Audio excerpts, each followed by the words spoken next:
Assalamualaikum warahmatullahi wabarakatuh. Bertemu lagi bersama saya Nurul Isra Ismail. Pada video kali ini saya akan membahas mengenai talent management yang merupakan bentuk evaluasi akhir semester dari mata kuliah STM Perencanaan Tenaga Kerja. Untuk yang pertama, kita ketahui dulu apa arti dari talent management.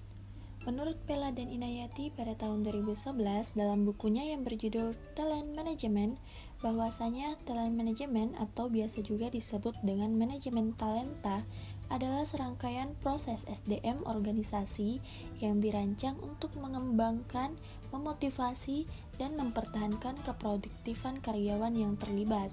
Jadi dapat diartikan juga bahwasanya talent management ini merupakan suatu konsep di mana perusahaan dapat mengembangkan serta mempertahankan keproduktifan karyawan yang ada di perusahaan tersebut. Lalu apa sih tujuan dari talent management ini? Tujuannya yang pertama, memperoleh dan mengembangkan SDM unggulan di tengah persaingan bisnis. Nah, seperti teman-teman yang ketahui, bahwasanya di era zaman kini, persaingan bisnis dalam sektor apapun pasti mengalami persaingan yang sungguh kuat, sehingga tentunya dalam perusahaan itu membutuhkan beberapa SDM unggulan demi meningkatkan kualitas dari perusahaan tersebut. Lalu yang selanjutnya, menyiapkan dan menyediakan calon pengganti posisi eksekutif. Nah, seperti yang kita ketahui juga bahwasanya dalam perusahaan baik instansi swasta maupun pemerintahan ada yang dinamakan masa pensiunan.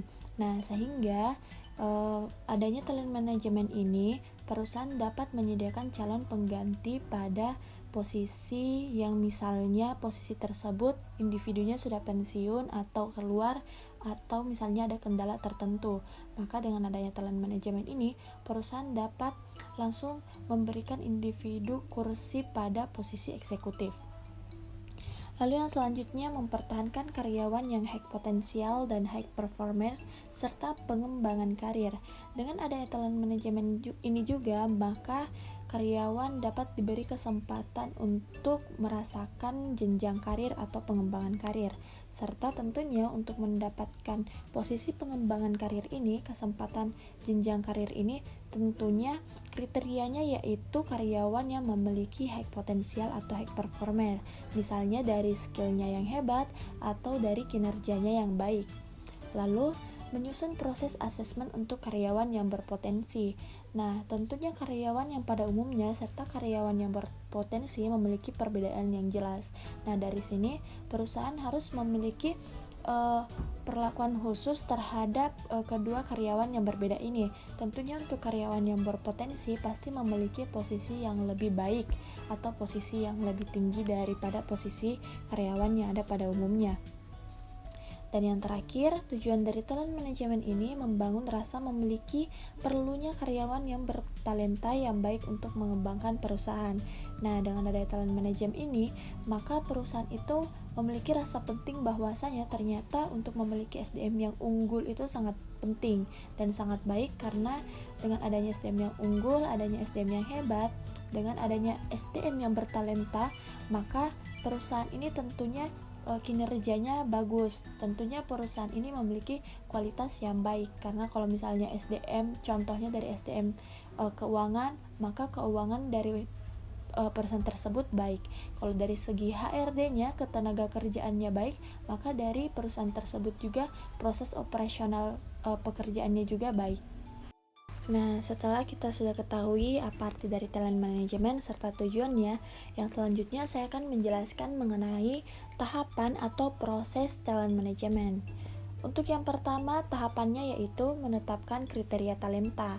Nah, jadi sebelum perusahaan menentukan individu siapa yang ditetapkan menjadi talent management, maka harus ditentukan dulu kriterianya untuk individu yang memenuhi kriteria atau kualifikasi tersebut. Nah, misalnya dalam satu perusahaan BUMN, perusahaan BUMN memiliki kriteria untuk menjadi individu yang bertalenta, maka harus memiliki budaya perusahaan yaitu akhlak atau biasa juga disebut dengan adaptif, loyal, serta lebih kritis. Nah, dengan adanya kriteria talenta tersebut, maka untuk individu yang memenuhi syarat maka bisa ditetapkan sebagai calon talent manajemen atau manajemen talenta yang memenuhi kualifikasi. Nah, selanjutnya setelah ditentukan kriteria, maka ada yang namanya talent pool selection atau menyeleksi talenta. Nah, setelah dibuat kriteria, maka perusahaan tersebut menyeleksi nih individu-individu yang mana saja yang memenuhi kriteria tersebut. Misalnya kata saya tadi, kalau dalam perusahaan BUMN itu misalnya yang loyal, yang individunya adaptif. Nah, maka untuk individu atau untuk SDM yang memenuhi kriteria tersebut maka layak untuk diseleksi pada tahap selanjutnya, seperti itu. Nah, setelah sudah memenuhi kriteria, terus sudah lulus dalam penyeleksian juga, maka perusahaan tersebut membuat program percepatan pengembangan talenta.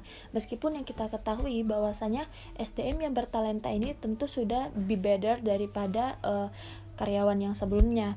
Namun tidak ada salahnya untuk perusahaan lagi membuat program percepatan pengembangan talenta, karena seperti yang kita ketahui bahwasanya yang namanya individu itu perlu pengembangan, perlu perkembangan, perlu grow up untuk lebih baik, untuk mengasah skill lagi. Maka perusahaan ini membuat program percepatan pengembangan talenta. Lalu yang selanjutnya penempatan posisi kunci atau yang biasa kita dengar juga posisi tetap. Nah, jika individu ini sudah berhasil menjadi manajemen talenta, sudah lulus pada program percepatan tadi, sudah berhasil melewati tahapan tersebut, maka perusahaan layak memberikan posisi tetap pada individu tersebut, pada SDM tersebut. Dan yang terakhir, evaluasi kemajuan program. Nah, tentu dalam ilmu manajemen, setiap akhir dari proses ada yang dinamakan dengan evaluasi. Tujuan evaluasi ini tentu kita harus menyeleksi lagi, mengevaluasi lagi, menganalisis lagi apa aja yang harus diperbaiki, apa aja yang harus diterapkan, dan apa aja yang harus dirubah. Nah, tentu dalam tahapan talent management ini juga ada yang namanya evaluasi. Tujuannya tentu untuk lebih baik serta untuk meningkatkan kemajuan program perusahaan. Nah, setelah kita memahami apa arti, tujuan, serta tahapan dari talent management ini, selanjutnya apa sih manfaat dari talent management ini? Manfaatnya sendiri terbagi menjadi dua, ada manfaat bagi perusahaan serta manfaatnya bagi karyawan. Untuk yang pertama, manfaat bagi perusahaan, yang pertama memperbaiki proses perekrutan dan seleksi bagi karyawan. Nah, dengan adanya talent management ini, maka perusahaan dalam menyeleksi serta dalam merekrut karyawannya itu bisa lebih akurat dan lebih selektif lagi dalam memilih karyawan yang akan ditetapkan dalam perusahaan tersebut. Lalu yang kedua, meningkatkan komitmen karyawan agar berkinerja tinggi. Nah, kan dalam talent management itu, maka jika kita bertalenta, maka akan mendapatkan posisi yang lebih tinggi atau jabatan yang lebih tinggi. Nah, maka dengan adanya jabatan lebih tinggi itu, karyawan juga memiliki tanggung jawab yang besar, sehingga karyawan harus memiliki komitmen untuk berkinerja tinggi dalam menyelesaikan tugasnya. Dan yang ketiga, meningkatkan kepuasan bekerja pada karyawan. Dengan adanya talent management ini, maka karyawan tersendiri memiliki kepuasan dalam menyelesaikan tugasnya yang diberikan perusahaan. Dan yang keempat, memunculkan keterikatan karyawan. Nah, dalam keterikatan karyawan ini yang dimaksud karena perusahaan memberikan pekerjaan atau posisi yang lebih tinggi pada karyawan tersebut yang bertalenta, maka mau tidak mau karyawan tersebut harus menyelesaikan, harus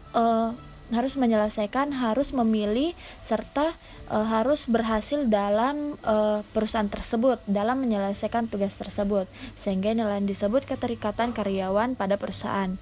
Dan yang kelima, menghemat biaya pergantian karyawan. Nah, ini juga merupakan manfaat bagi perusahaan, karena dengan adanya talent management ini, seperti yang saya bilang tadi, jika ada karyawan yang pensiun atau pegawai yang pensiun pada perusahaan tersebut, maka perusahaan itu tinggal memilih atau tinggal mengambil karyawan yang bertalenta untuk menduduki jabatan tersebut atau posisi tersebut. Jadi perusahaan tidak perlu lagi sibuk-sibuk atau mengeluarkan biaya yang lebih besar dalam perekrutan karyawan baru. Nah, kita bisa tinggal memilih individu atau SDM mana yang bisa memenuhi kualifikasi pada posisi tersebut. Tentunya individu ini individu yang bertalenta. Dan yang terakhir, manfaatnya bagi perusahaan yaitu lebih mudah menganalisis resiko. Maksud dari lebih mudah menganalisis resiko di sini ya, jika perusahaan tersebut memiliki SDM yang bertalenta, tentunya perusahaan juga lebih mudah menyelesaikan kendala-kendala yang ada pada perusahaan tersebut. Misalnya pada posisi keuangan.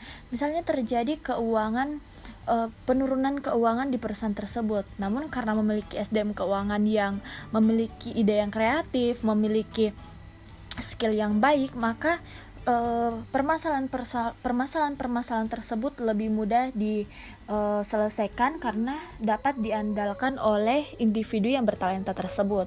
Atau misalnya dalam posisi marketing, misalnya perusahaan tidak mengetahui bagaimana cara menyelesaikan penjualan tersebut.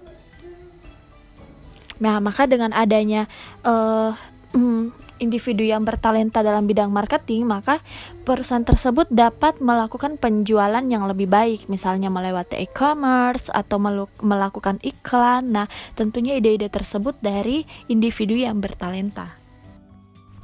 Lalu yang terakhir yaitu manfaat bagi karyawan. Manfaat talent manajemen bagi karyawan yang pertama, tersedianya pola karir yang jelas. Nah, dengan adanya talent manajemen ini, maka karyawan tersebut dalam memiliki jabatan, dalam menyelesaikan tugas-tugasnya, itu berada dalam posisi karir yang jelas. Jadi, tidak bingung untuk melakukan job desk-nya apa, tugasnya apa, karena menduduki posisi yang jelas untuk pekerjaannya. Lalu yang kedua, kesempatan pengembangan karir. Nah, ini seperti yang saya jelaskan tadi, bahwasanya jika kita menjadi SDM yang berpotensi, menjadi SDM yang bertalenta, maka kita diberikan kesempatan pengembangan karir oleh perusahaan, atau kesempatan untuk menaiki jenjang karir yang lebih atas daripada karir yang sebelumnya. Lalu yang ketiga, meningkatkan nilai karyawan. Nah, jika kita menjadi pribadi yang berpotensi atau memiliki skill yang disukai oleh perusahaan, maka tentunya kita akan memiliki nilai di mata perusahaan tersebut. Dan tidak hanya itu, keuntungannya jika kita memiliki nilai atau memiliki nilai potensi bertalenta, maka tentunya tidak hanya kita mendapatkan privilege, tapi tentunya kita memiliki pendapatan yang lebih baik juga daripada sebelumnya. Dan yang terakhir, meningkatkan motivasi serta komitmen karyawan. Nah, misalnya karyawan ini memiliki jabatan yang lebih tinggi daripada sebelumnya, atau naik ke jenjang karir yang lebih tinggi lagi. Nah, tentunya karyawan tersebut memiliki tanggung jawab yang lebih besar lagi, serta memiliki tugas-tugas yang lebih sulit daripada yang sebelumnya. Nah, tentunya untuk menyelesaikan tanggung jawab tersebut, untuk menyelesaikan job desk tersebut, tentunya karyawan harus memiliki motivasi serta komitmen yang jelas, yang lebih kuat untuk dapat menjadi talent manajemen, mempertahankan potensi serta mempertahankan skillnya di perusahaan tersebut. Baik teman-teman, itulah tadi penjelasan saya mengenai talent manajemen. Semoga dapat dipahami dan bermanfaat bagi teman-teman semua. Sampai bertemu di video selanjutnya, dan jika menyukai video ini, jangan lupa di like, subscribe, serta komen di kolom komentar ya. Wabillahi taufiq wal hidayah. Wassalamualaikum warahmatullahi wabarakatuh.